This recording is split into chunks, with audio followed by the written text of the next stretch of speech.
Hi, everybody, and welcome to the Lighting Up Your Life with Lisa podcast, where we will discuss the human mind, body, and soul, and how to elevate ourselves to the next level of healing, wellness, and holistic health, wealth, and happiness.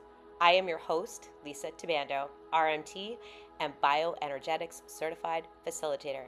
Y'all ready? Let's go.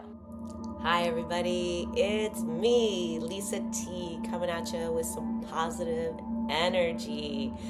I am an RMT and a Bioenergetics Certified Breathwork Facilitator from Dr. Sue Morter, the Morter Institute. If you are not a subscriber yet, please hit subscribe.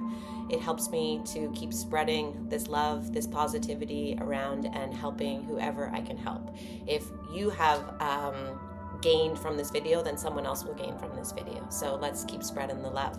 Yeah, I developed this podcast because I want to answer questions that come to me often through my work with my clients. And very direct question from a client, and she was very confused about why is this tension still in my back? Why is this tension there when I'm stretching? I'm now doing aquafit and other different things, and I know the healing journey, and still this tension keeps coming back. It feels great after a massage, but then the tension comes back. Well, tension in our muscles is not just from overuse, is not just from poor body mechanics or bad posture. It's not just from not moving enough. It's not just from not stretching enough, etc. When we are taking care of our bodies, yes, we want to go for our massages. Yes, we want to stretch on a regular basis. And then also we want to be very aware of what we are doing to our bodies through our brain with stress and fear.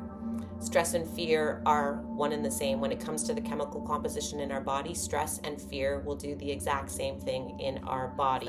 It's the body-brain complex. They're two separate things, but they work together. Now, the brain, what's happening when we are experiencing stress, when we are experiencing fear. If we have a fearful thought, little side note here, just a worrisome, fearful thought will change the chemical composition in your body. You will instantly go into an acidic state. The body heals best and works best in an alkaline state. So we want to keep our body alkalized. Fresh fruits, fresh veggies, not lots of meat, not lots of sugar, those things, not lots of coffee. Those things will make our body acidic, and we want to keep our body in an alkalized state. But also a worry, fear, thought will change the chemical composition of our body and change us into an acidic state. So we want to be really conscious of our stress and our fear. We want to do relaxation. We want to do breath work. If you scroll through my videos, you'll see lots of stretching and breath work stuff. And we're going to do a breath work today as well. The body is always trying to protect us. The first thing the body's going to do is survive. And the second thing the body's going to do is heal. And it's gathering information all the time. The brain is gathering information from our environment, from what's around us, from the things people say to us, from the look we got from someone. Do we have racing thoughts, or do we have calm, peaceful thoughts? Because our bodies, our cells are listening and responding, listening and responding, listening and responding. Our body is taking in stuff from our perceptions, from our proprioceptive nerves are taking in our environment, our eyes are taking in our environment, our ears are in our environment, our nose, everything is taking in our environment. And then the brain doesn't have a view. It's blind to that. So it's just taking in the energetic signals of that. One of our main alert systems that's going to process stuff. So we're taking in stuff right from childhood as well. So we're taking in memories, we're taking in experiences, and the brain is storing these things, and it's creating a map so that if, say, when we were a child, we were in a very dangerous situation with a family member who's a man who's 33, that the brain will then remember that, okay, men that are 33, that are older than us, that's a danger situation. So moving forward in our lives, if that comes up, we're going to have, our brain will give us a little warning, remember what happened before, because it's always trying to protect us. And if something bad happened, it wants to ensure that never happens again. The main processing system is the limbic system. It's our emotional center of our brain. And the amygdala is found in that. If you don't know about the amygdala, you can look it up. I'm going to be very general and try to simplify this for you. So the amygdala is a part in our brain in this limbic system, which is responsible for our sympathetic nervous system, which is our fight or flight or rest and digest. So the amygdala detection center. It's going to detect and interpret what's coming in, and it's interpreting those things from past experiences that we've had. So it's detecting danger, and then it's also processing the emotions, because when we have a thought, we have an emotion, and it's processing, oh, does she feel fearful? Does she feel joyful? How does she feel right now? So we can take back, some more power in that feeling piece when we are conscious of what we're thinking. A thought precedes emotion. You always have a thought first, and then you have an emotion. So what are we thinking? Then what are we feeling? Because we want to be conscious of what we're sending to our amygdala. It's processing our emotions. It's detecting our environment. And it can also get overreactive, especially if you're someone like me who's had a lot of trauma in your life. It got overreactive because there was so much coming in, too many things. So it started to get hypersensitive and overstimulated. And in that overstimulation, if you're like me and had a lot of trauma, you're going to be overstimulated. So any little thing can then set you off. So the amygdala is taking in that stuff to detect. It's detecting. So we're going to talk about the amygdala, we're going to talk about the hypothalamus, and we're going to talk about the hippocampus parts of the brain. So these are all little like nut-sized structures in our brain, and they're all right close to each other. So the amygdala detects the danger, and then the hypothalamus, that's the command center. So the hypothalamus is going to be responsible for sending out, they're going to carry messages to the body. And so the hypothalamus will command. So it gets the information from the amygdala. Okay, there's danger. Now let's send out some cortisol is a main thing. We're going to talk about that. Send out some cortisol so the body can respond to the dangerous situation that is presenting itself. Now, after the hypothalamus, it's the command center. It's going to activate that fight or flight system, and then it's going to produce these hormones like cortisol. It's going to react, and then it's also going to then bring things back into homeostasis, bring things back into balance after your body. We should, after the dangerous situation is over, come back into homeostasis. But the problem is we are inundated with stress, which is fearful thoughts all the time. So our body is challenged at getting back to homeostasis because we won't allow it. We're not doing enough. We've got to really support ourselves and our body and our brain in creating that homeostasis and creating that balance back into our system so we can experience it in our life. So the hypothalamus is like an alarm system. It sends it out to the body. Alarm, alarm, alarm. To send this hormone cortisol throughout our body and creates muscle tension. It increases our heart rate. It stops digestion. It increases our blood pressure. And so because it wants us to run. So it's going to create muscle tension because it's going to send energy to the muscles so we can run for our lives, to save our lives. The problem is that we are not running. Our life is not in danger. We just feel that way. But I remember as a child, they'd be like, oh my God, Lisa, you make life or death out of every situation. Well, I was traumatized. So everything felt like in my body, it felt like I felt like I had to survive. And it felt like a life or death situation, like my life was in danger. When someone's tone was aggressive because of the abuse that I had gone through. So when we have cortisol running through our body, that's what happens. Now, an excess, we're going to get an excess of cortisol if we don't get our bodies to come back to homeostasis. When we're stressed in traffic jam, and then we get to work and the boss says something to us that makes us fear that we're going to lose our job, and then a friend calls and says that she's ill with a life-threatening disease, so we get stress after stress after stress. If we're not aware, what am I telling myself? What are the thoughts I'm saying here? Am I telling myself everything is okay, or it's going to be okay, and that I trust higher powers and God, and am I making myself responsible for this? Do I feel like I need to now fix this? And so the body's going to feel all that kind of an energy and keep on producing the cortisol. So when we get an excess amount of cortisol in our body, then we are going to experience things like exhaustion, increased blood pressure, which hypertension, a lot of people are taking pills and medications for their hypertension instead of just being conscious of their mind and their stress. One of the symptoms with excessive cortisol is an increase in weight gain, especially in the face. So if we got that like double chin stuff, and in the belly, the face and the belly.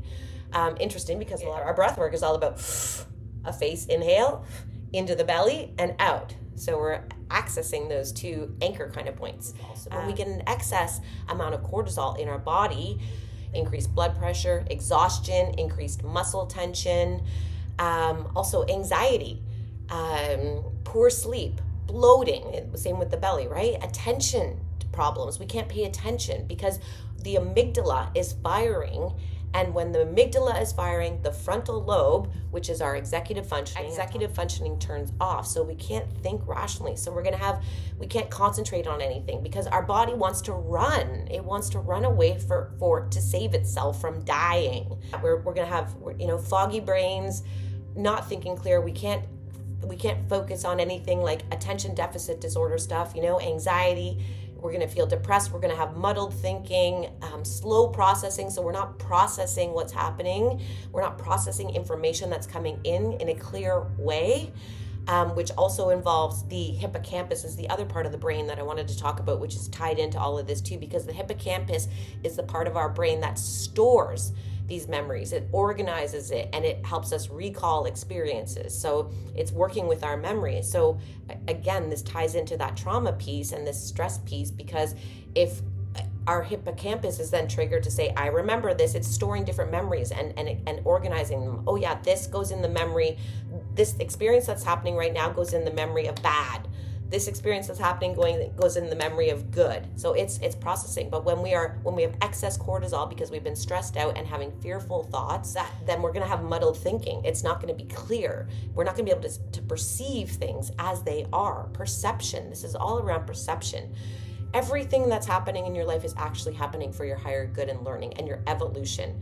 But we either make ourselves, it's two sides of the coin. We either make ourselves a victim or we're empowered. A victim or we're empowered. We're either one of those. Now, of course, each of those has a little bit of a spectrum, but it's one or the other. And so we're also, like the system of the body, we're either in fight or flight or we're in rest and digest. So we want to make a conscious choice. You know what? I am not going to let this traffic jam make my body go into survival mode because I want to stay in healing mode. So hence, let's go back to these muscles. So this excess cortisol, because of the experiences we're bringing in, our amygdala is taking it in, hypothalamus is sending out chemicals to help us respond and react to this life situation in front of us. That's going to go into our muscles. That's why we have these chronic tense muscles, because we haven't stopped stressing. We haven't stopped being in fear, racing thoughts. Well, those racing thoughts, the body is responding to those racing thoughts. Think about that is a panicky kind of energy. So your muscles are going to be tight because they want to literally fight. You're going to feel it in your shoulders, in your neck, in your upper back, because those muscles are ready. They're ready and they want to punch. And the legs, the calf muscles and the glute muscles will feel chronically tight. The hips will have hip pain, low back pain, calf spasming, restless leg syndrome, these things, because the legs are getting the experience throughout your day that they need to run to save your life. So we're ready to fight and our legs want to run. So of course these muscles are tense and tight because they are on guard and ready to save your life. There it is. Lisa, what do we do about this? Well, go back through my videos, stretch these things out. As soon as we tap into our body, so again, remember what I talked about earlier, the brain and the body, right? Two separate things, the brain and the body. Back and forth. So a message is coming from the brain to the body, and the body is then sending a message back to the brain. They're interacting with each other back and forth. So when we stretch our muscle, when we stretch our neck, not right away. It's going to take at least 30 seconds. When you hold your stretches, in all of my videos, I talk about holding your stretches for at least 30 seconds. When you stretch that neck, at first it's going to hold. If you stay in the stretch, you're going to feel it sort of like, it's going to give. And then you're going to feel, my shoulder just dropped. And then you're going to feel as you stay in the stretch, because what's happening there is you're giving a command. You, the mind, is taking over, giving a command, putting yourself in a stretch position, and then the muscles are pulling apart and they are starting their stretch reflex, which will then be a relax reflex. So it's going to relax. So when muscles get that surge of cortisol and they go into, I gotta fight or I've gotta flee with your legs, we can show up for our muscles, and after that moment has passed, after that stressful moment has passed and we're aware, I just set my body into total fight or flight, we can actually allow our bodies to fulfill what was ignited by, I have 2 punching bags in my apartment. So punch them out. Actually, take that energy, take that momentum, and let it fulfill what was ignited. Go for a brisk walk, go for a run. I think that's why there's this runner's high that people talk about. I've been a jogger my whole life, and I noticed too when I first start jogging, my mind is scattered. There's lots of thoughts, and by the end, after like 20 minutes, sometimes 30, depending on what the day brought, by the end I'm like, oh, I'm clear, because that energy got to live out its fullest life. But when we have that stress and we have that fight or flight, this is me running, and we don't let our bodies do that, then it gets stuck. It gets stuck in our bodies and we get chronic tension. So you move your body and let your body fulfill what it wants to do in that fight or flight in a healthy way. So we take back our power of this whole system and our experience of life that is coming at us by doing our self-care. So we stretch, we go for our massages, and we make sure every day we do something to give back to this brain and body that is constantly on guard to make sure we're okay. It is constantly trying to protect us. It is constantly trying to serve us. Us being the mind, the consciousness that is within these systems, within this brain and body, the consciousness. So we have to give back to this amazing mechanism, this powerful thing that is constantly doing things for us, constantly creating a new chemical composition for us, constantly trying to protect us, trying to help us. We want to give back to it at least once a day. And more than 5 minutes. It's been giving to you for 7, 8, 9, 10, 11 hours of your day. Can you please take 15, 20 minutes to give back to your body?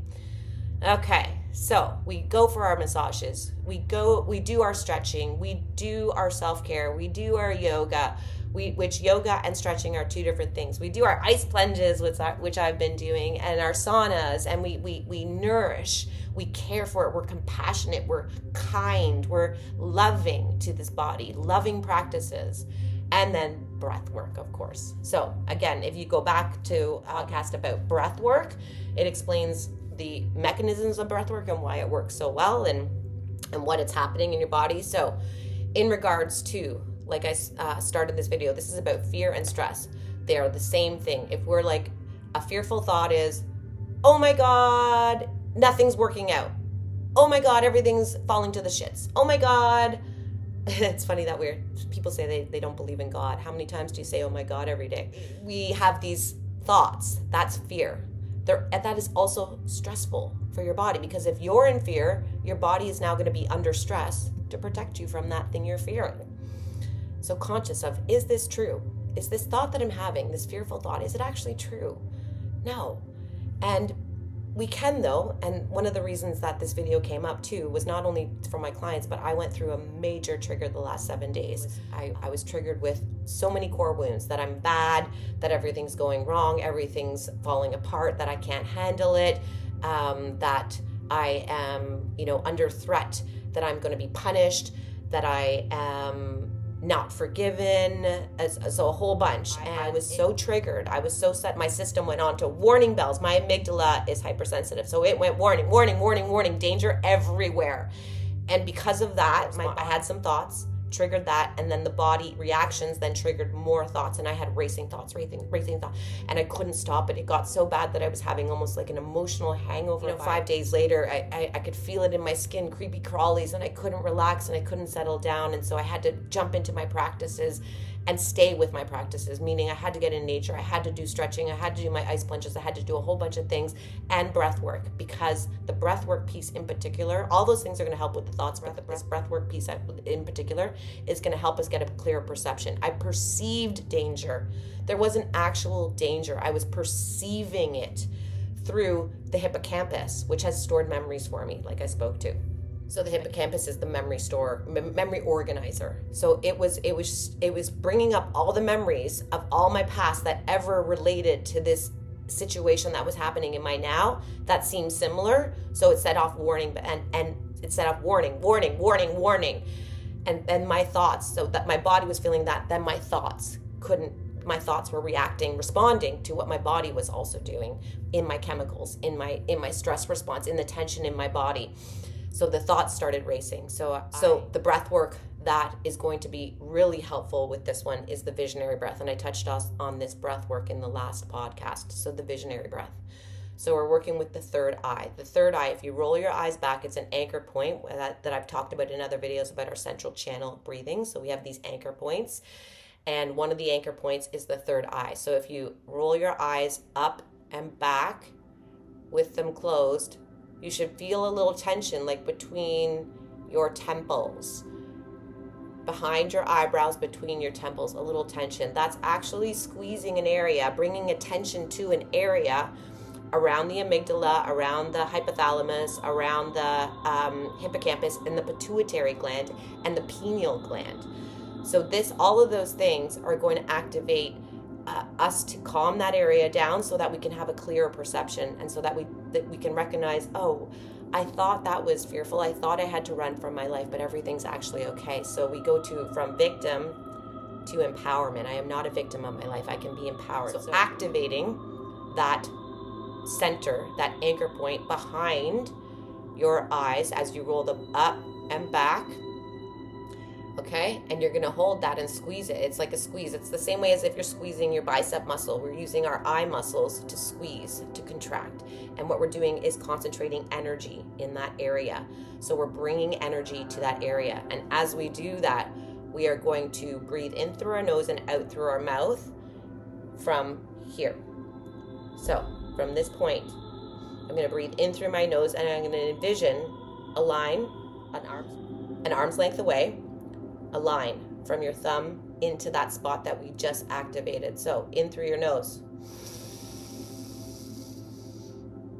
And then you're going to hold it. 1, 2, 3, 4, 5. As you're holding it, you're going to feel that energy building, envision it, sense it, intention it, the energy building in that area with your breath work. Bringing in oxygen, clean energy, fresh energy, clear perspective. And then you're going to exhale through your mouth with a pursed lip, like this, like you're blowing out hot soup. And you're going to do it an arm's length behind you. So you're going to envision it coming out the back of your head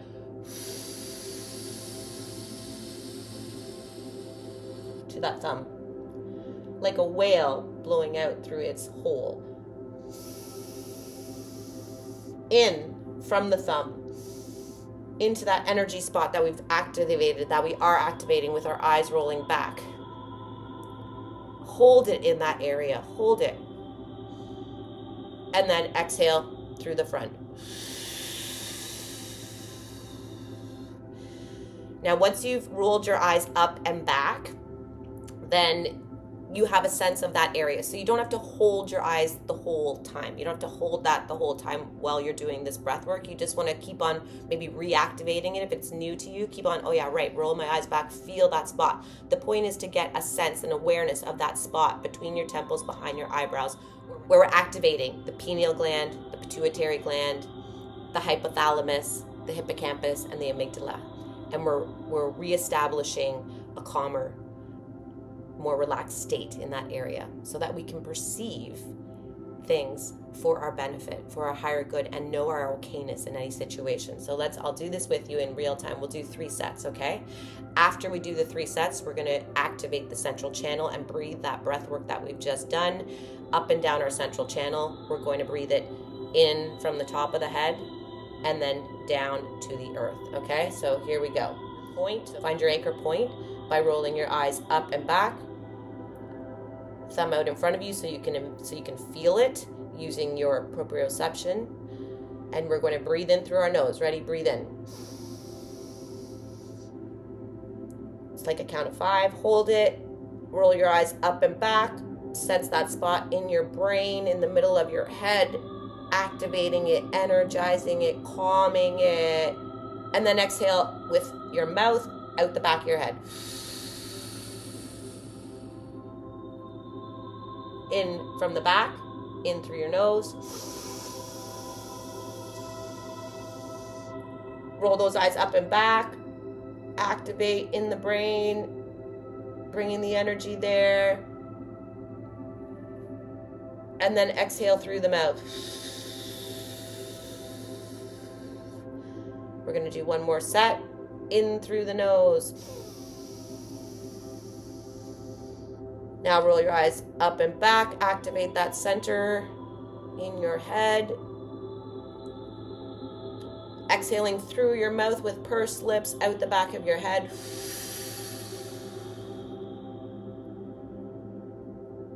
Your eyes are relaxed now. And now we're going to breathe in to the back, through the back of the head. In that spot, roll your eyes up and back. Feel that center in your brain, in your head. Exhaling out the front. This time we're going to incorporate the central channel, so we're going to breathe in. One last time. Now that center is activated, so feel your whole brain getting nourished with all that oxygen, fresh thinking, calm thinking, present thinking. And breathe up to the top of the head. Up to here, so you're envisioning the air coming out the top of your head. And now from above your head, breathe in through your nose, breathe it into that center again, roll your eyes up and back, feel the expansion in there, clearer thinking, relaxed mind, relaxed body, and then breathe down your central channel as if there's a tube right through the middle of your body, down, exhale out your mouth, but you're breathing down through your throat, through your heart, through your solar plexus, through your abdomen, and out your tailbone into the earth.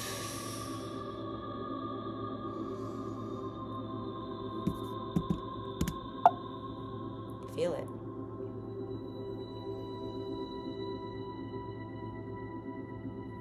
Feel it. Integrate it.